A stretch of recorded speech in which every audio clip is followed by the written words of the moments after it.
Bismillahirrahmanirrahim. Alhamdulillahi rabbil alamin. Wa afdalus salati wa atammut taslim ala sayyidina Muhammadin tibbil qulubi wa dawaiha wa afiyatil abdani wa shifaiha wa nuril absari wa diyaiha wa quwwatil arwahi wa ghidaiha wa bahjatin nufusi wa safaiha wa ala alihi wa sahbihi wa barik wa sallim.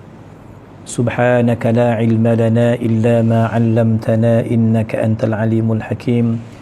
Wala hawla wala quwwata illa billahil aliyyil azim. Amma ba'd. Assalamualaikum warahmatullahi wabarakatuh. Kepada kawan-kawan, tuan-tuan ya daripada Surau An-Nur, Bandar Seremban Selatan, Abang Ramalan dan tim jawatan kuasa Tuan Imam, apa khabar semua? Ya, didoakan supaya Ramadan kali ini kita beroleh kebaikan yang lebih berbanding tahun-tahun yang sebelumnya. Walaupun kita merasai keperitan sedikit ujian ya, dengan musibah wabak yang melanda COVID-19 yang melanda umat pada hari ini, tetapi insya-Allah ia tidak menghalang kita untuk bersungguh-sungguh dalam meneruskan ibadah kita.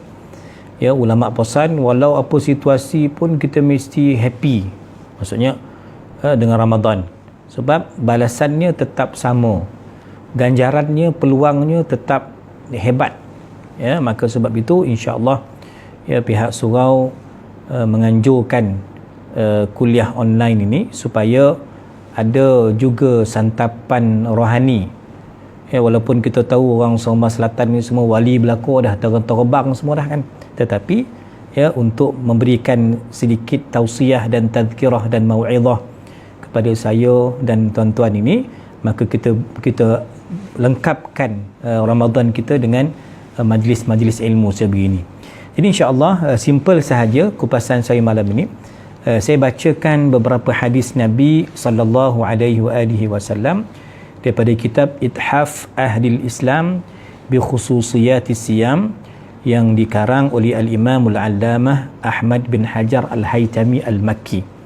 Maka tuan-tuan, apa keadaan pun kita kena steady dalam Ramadan ya, dan insya-Allah kita pun dah masuk pada fasa yang kedua ya.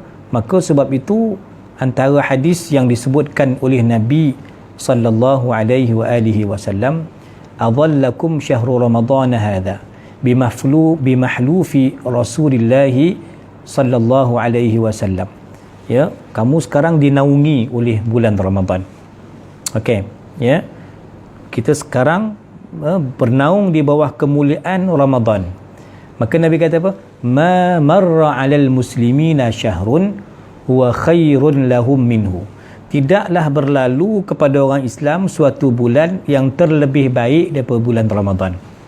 Ini kita maklum tuan-tuan. Cuma matan hadis ni jarang dibaca. Kita tahu bulan ini bulan kemuliaan. Kita memang merindui, kita menanti. Ya kan? Kita cuba mengisi beramal yang terbaik. Okey, untuk orang muslimin alhamdulillah bulan yang khairun lahum, terbaik. Wala ya'ti 'alal munafiqina syahrun huwa syarrul lahum minhu. Tapi untuk orang munafik, maka ini bulan yang menyusahkan dia. Membebankan dia, nak kena puasa ya, walaupun ya nak macam-macam benda terhalang ya, banyak sekatan. Orang munafik rasa apa tak selesa dengan kewujudan, dengan kemunculan Ramadan. Maka sebab itu alhamdulillah kita ni tuan-tuan ya, kita orang beriman ni, dia menganggap Ramadan ini sebagai modal dia untuk ya, untuk dia meningkatkan kualiti iman takwa dia kepada Allah, berbeza orang munafik yang dianggap sebagai Ramadan ni bulan yang menyusahkan dia, membebankan dia. Samalah kalau kita tengok, saya baca dalam Ilham Nafi' Syekhuna Sayyidi Salih Al-Ja'fari, dia kata, apa kita kalau semayang kat masjid kat surau gelisah nak capek habis. Kalau hari ni tuan-tuan solat di rumah masing-masing, kenapa nak copek habis? start pukul 8.45, pukul 9 nak habis dah, copet pun nak, kan, gelisah kita. Padahal kita ni yang sedang ibadah ni, kita sedang ribat, kita sedang berjuang. Kalau orang prajurit, tentera, polis itu yang berada di sempadan tanah air kita ni tuan, dia panggil murabit yang mengawal ketenteraman negara, ya, sempadan negara. Maka kita ni menjaga ketenteraman hati kita. Hati bersih tuan-tuan, ambil peluang Ramadan ni, hati yang sedang bersih ni, berdoa kita, doa untuk keluarga kita, untuk negara kita. Itu ribat, ya. Maka jangan kita jadi orang yang keluh kesah, yang tak selesa dengan amalan. Sebab itu ada hadis lain yang disebutkan di sini bahawa, ya, ada panggilan, wa nada munadin minas sama'id dunya kulla lailatin ila infijari subuh. Ada satu panggilan daripada langit dunia yang kita nampak ni lah, setiap malam sampai ke subuh. Apa panggilannya? Malaikat akan bersuara memanggil kita, ya baghiyal khairi aqbil wa abshir. Wahai orang yang mencari kebaikan, sila terima kebaikan, bergembiralah dengan kebaikan. Bulan 1000 kebaikan. Kita sekarang ni kebaikan lah, dapat beramal, kan, alhamdulillah. Corona ke tak corona pun kita masih ada Ramadan lagi tahun ni, 1421 Hijrah, 1441 Hijrah, kan. Kalau mencari kebaikan, teruskan. Kebaikan terpampang di hadapan kamu, peluang nak buat kebajikan ni ada. Aqbil wa abshir, teruskan, bergembiralah dengan kebaikan. Maka panggilan lagi, lanjutan panggilan tu dia kata apa?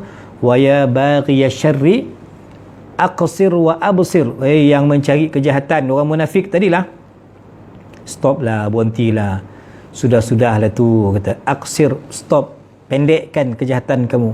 Absir, buka mata besar-besar, fikir kehidupan kamu di alam barzakh, fikir apa nasib kamu nanti di atas titian sirat, fikir nanti tempat kamu apakah babur rayyan, pintu khusus yang disediakan bagi orang yang berpuasa, ataupun pintu mana kamu nak masuk nanti kalau tak ada amal. Maka orang yang mencari kejahatan, berhentilah. Ini juga hadis, ya, yang menggalakkan kita agar terus beramal di bulan Ramadan ni. Tuan-tuan sekalian, ya, Al-Imam Ibnu Hajar dalam beberapa riwayat hadis yang beliau sampaikan dalam kitab ini boleh tahan toba tuan-tuan. Saya dulu talaki dengan Sahibus Samah Muntawi. Dulu Jabatan Mufti buat Sahibus Samah Datuk Mufti Datuk Yusof Jomput, ya, lebih kurang berapa 8 tahun lepas lah saya ingat, ya, buat kat hotel. Dibaca kitab ni, ya, Dr. Zulkifli Bakri yang baca, yang hurai. Maka kata Imam, ya, Ibnu Hajar dalam sebuah hadis yang lain, dia kata apa? Wa yughfaru fihi illa liman ta'abba. Diampunkan pada bulan Ramadan melainkan siapa yang tak nak. Ada pula yang tak nak ini tuan-tuan, yang enggan. Apa maksud enggan? Hadis dalam kitab Kanzul Ummal sebut begitu. Maksud enggan itu ialah berpaling, enggan dan berpaling daripada asbab keampunan, asbabul maghfirah. Dia tak nak, kan, orang khabar dalam grup WhatsApp, jomlah kita buat tim tadarus, walaupun tak menepati maksud tadarus, tapi bacalah rumahnya juzuk 1, rumahnya juzuk 2 nya, bagi-bagilah, kan. Tak nak join, walaupun dia mungkin ada kesempatan, dia mungkin boleh baca, tapi tak nak baca, ya. Berpaling daripada sebab keampunan, bukannya payah nak sembahyang tarawih tuan-tuan, kan. Semua dalam grup WhatsApp macam-macam doa macam-macam kaifiat dah ditorang. Nak buat 8 boleh, 10 boleh, kalau yang handal lagi yang 20 lah. Ada kau orang semasa datang buat 20. Memang makam tinggi lah tu, kan. Kalau boleh buat tuan-tuan, ataupun maksudnya peluang untuk mendapat keampunan Allah tersedia, terbuka luas kepada kita. Tak ada yang terkecuali. Pencen ko, tak pencen ko, ada penyakit ko, tak ada ko, ada gaji ko, tak ada gaji ko, dapat bantuan prihatin ko, semua diberikan peluang keampunan yang sama. Tapi malangnya tuan-tuan, dia enggan untuk menerima peluang-peluang yang dihidangkan di hadapan dia. Ini perkara yang amat malang. Na'udzubillah min zalik. Malang bagi kita, orang yang tak ada hati ni, Ya, ini ciri-ciri kemunafikan. Kita takut tuan-tuan. Sebab orang munafik kan kita takut kan. Apa dia tuan-tuan? Orang munafik ni tuan-tuan, dia anggap Ramadan ni niqmah alal fajir, dendam. Habislah dia kan. Tapi orang Muslim tuan-tuan, kita alhamdulillah, kita anggap itu sebagai ghunmun, peluang kita. Peluang kita untuk memperelokkan diri kita, untuk menjaga hubungan sesama kita, untuk mengeratkan persaudaraan sama kita, tuan-tuan. Ghunmun lil mu'min, ghanimah. Jadi tuan-tuan sekalian, jadi kita berharap ya agar ruang dan peluang yang ada dalam diri kita, ada peluang yang terhidang pada kita tuan-tuan, insya-Allah kita ambil betul-betul. Jadi orang yang khair tadi, yang menyahut seruan Allah Subhanahu wa taala, bukan menjadi kumpulan yang syar tadi, yang tak ganti-ganti, tak sudah-sudah bulan baik ini pun nak buat maksiat, bulan baik pun dengan kedengkiannya, dengan kejahatannya. Tapi insya-Allah ya, kita berdoa kepada Allah Subhanahu wa taala supaya Allah memberikan kita peluang dan ruang yang terbaik untuk meneruskan sepanjang Ramadan ini tuan-tuan. Kita akan tingkatkan lagi kualiti amalan kita insya-Allah. Jadi untuk itu dulu setakat tazkirah hari ini. Kita jumpa lagi esok tuan-tuan insya-Allah. Aqulu qawli hadha wa astaghfirullahal azim li wa lakum. Wassalamu alaikum warahmatullahi wabarakatuh.